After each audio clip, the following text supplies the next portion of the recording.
Fa caldo, ce ne siamo accorti, qualche grado sopra la media genera però forti disagi, soprattutto in anziani e bambini. Così è scattato il piano di emergenza della regione, comuni e anche strutture ospedaliere pronti ad ospitare chi dovesse averne bisogno. Il termometro non mente, 34 gradi poco dopo le 11. Siamo a Padova e come in quasi tutte le città del Veneto, i 30 gradi da qualche giorno si superano di primo mattino. Atteso, annunciato, temuto dunque Scipione, l'africano, l'anticiclone, è arrivato, portando temperature ben al di sopra della media di questa stagione. La gente si ripara quando può, perché a complicare tutto c'è anche l'umidità che rende ancora più pesante la sensazione di affa. Al solito a rischio sono le persone più fragili, malati, anziani e bambini, ma per ora all'azienda ospedaliera di Padova non c'è stato nessun aumento di chi si è rivolto al pronto soccorso. Noi continuiamo ad avere un afflusso normale di pazienti, non certo legati alle patologie eventualmente collegabili al caldo, assolutamente no. Vale la pena di ricordare alcuni consigli essenziali.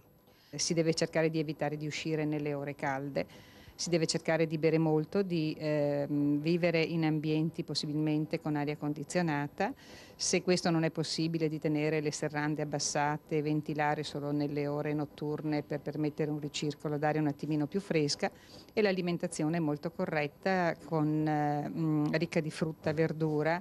Quando è il caso, quando è necessario rivolgersi al pronto soccorso?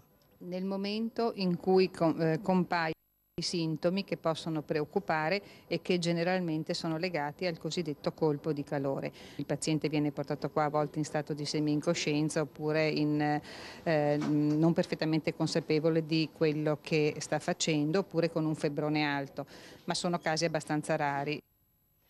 E allora, per sapere però come evolve la situazione meteo, ci colleghiamo subito, già lo vedo pronto in diretta, con Adriano Barbi dall'ARPAV di Teolo. Buongiorno. Un buongiorno a tutti dal centro meteo di Teolo. Sì, grazie alla poderosa avanzata dell'anticiclone nordafricano, anche sulla nostra regione è in atto già a partire da sabato scorso una vera e propria ondata di caldo, la prima di questa stagione estiva, fino ad ora partita un po' in sordina sulla scia di una primavera alquanto variabile. Le temperature massime osservate in questi ultimi giorni stanno registrando dei picchi significativi, anche intorno ai 34-36 gradi nelle zone più interne della pianura e in generale con scarti ovunque di 5-7 gradi superiori alla media del periodo.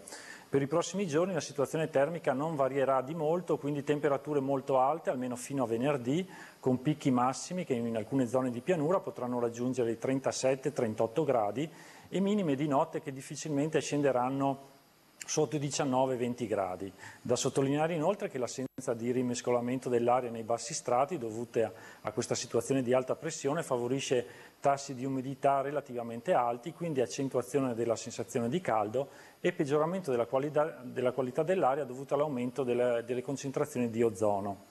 Un probabile cambiamento è atteso da sabato per l'arrivo di correnti un po' più fresche che favoriranno una maggior variabilità e un'attenuazione del caldo con temperature che dovrebbero quindi riportarsi un po' più in linea con la media. Se non ci sono altre domande, con questo è tutto. Un cordiale saluto da Teolo, a voi la linea. Grazie ad Adriano Barbi per queste precisazioni. Aspetteremo dunque il fine settimana.